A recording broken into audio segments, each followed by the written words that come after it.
حضور نبی اکرم صلی اللہ علیہ وسلم کا فرمان عالی شان ہے، ذرا سرکار کے اس فرمان کو دل کے کان سے سماعت کیجیے گا۔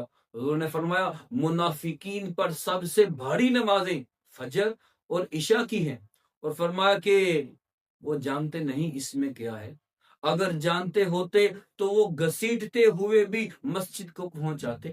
اور آگے فرمایا میں نے یہ ارادہ کیا ہے کہ میں کسی کو حکم دوں کہ وہ لوگوں کو نماز پڑھائے، اور میں ان صحابہ کو اپنے ساتھ لے کر جاؤں جن کے پاس لکڑی کا گٹھا ہو، اور وہ لکڑیوں کو آگ لگا کے میرے ساتھ چل پڑے، اور میں ان لوگوں کے گھروں کو جاؤں جو فجر اور عشاء کی نماز پڑھنے مسجد نہیں آتے۔ کس قدر ان نمازوں کی تاکید سرکار نے فرمائی۔ آج ہمارے ہاں بھی دیکھا جائے تو ہمارے ہاں بھی لوگ فجر اور عشاء پہ بہت سستی کرتے ہیں۔ فرمایا یہ تو منافقین کی علامت تھی، ان پر یہ نمازیں بھاری تھی، مسلمان پر تو یہ نماز بھاری نہیں ہوتی ہے۔